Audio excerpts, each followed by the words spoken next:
Assalamualaikum warahmatullahi wabarakatuh.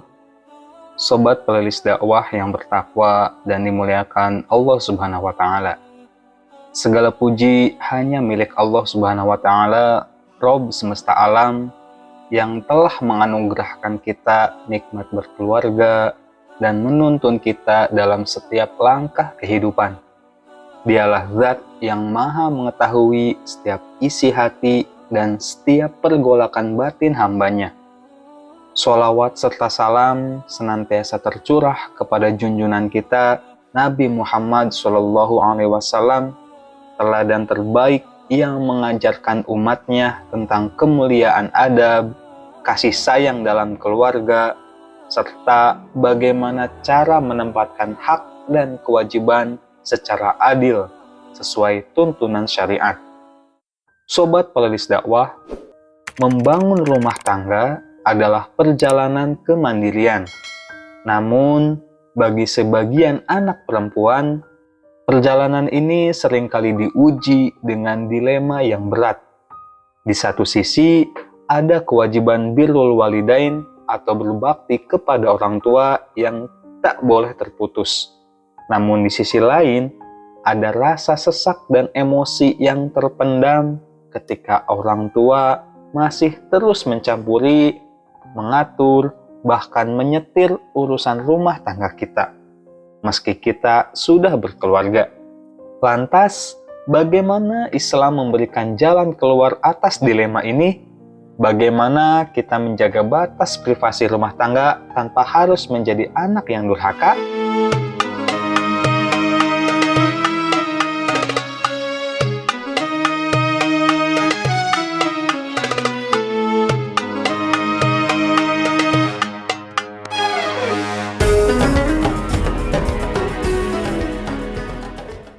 Dalam Islam, berbakti kepada orang tua atau birrul walidain adalah kewajiban yang tidak putus meski kita sudah menikah. Namun, ada satu hal yang perlu kita pahami dengan jernih. Ketaatan itu ada batasnya. Rasulullah SAW bersabda dalam sebuah hadis riwayat Bukhari dan Muslim, "Tidak ada ketaatan dalam kemaksiatan. Ketaatan itu hanya dalam hal-hal yang baik." Artinya, jika orang tua mengatur hal-hal yang justru merusak ketenangan batin, memicu pertengkaran dengan suami, atau melanggar prinsip rumah tangga yang sudah dibangun, maka tidak berdosa untuk menetapkan batasan.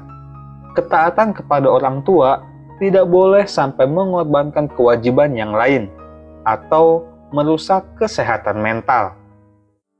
Bagi seorang anak perempuan yang sudah menikah, perlu diingat bahwa otoritas tertinggi dalam rumah tangga kini berada di tangan suami.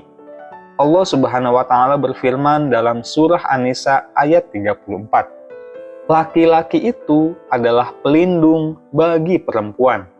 Jika orang tua memaksa suatu hal yang bertentangan dengan kesepakatan dengan suami, maka mendahulukan keputusan suami adalah jalan yang lebih utama dalam syariat.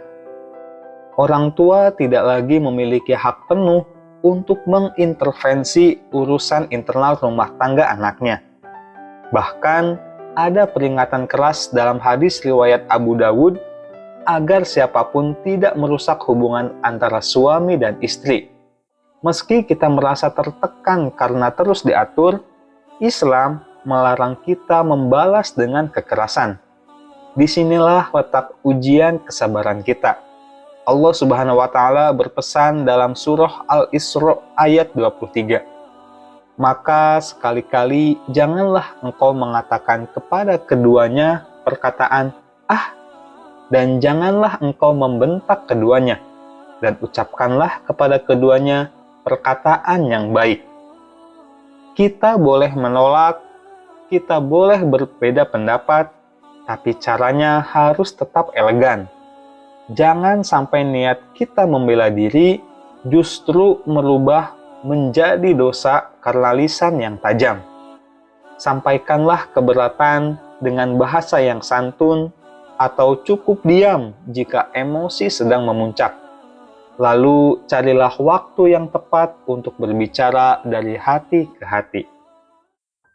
Menghadapi orang tua yang pengatur membutuhkan strategi yang sabar. 1. Tetapkan batasan secara halus. Sampaikan bahwa istri sedang belajar mandiri bersama suami. 2. Libatkan suami. Jika intervensi orang tua sudah terlalu jauh, mintalah suami untuk berbicara kepada mertua. Biasanya, orang tua akan lebih segan jika menantu yang menyampaikan batasan dengan cara yang sopan dan berwibawa. 3. Hapus benih dendam. Sadarilah bahwa mungkin orang tua bersikap begitu karena mereka belum siap kehilangan peran. Doakan mereka agar hatinya lebih tenang, dan doakan juga keluarga agar diberi kesabaran. Sobat Pelilis Dakwah yang mulia, menetapkan batasan bukan berarti memutus silaturahmi atau menjadi anak yang durhaka.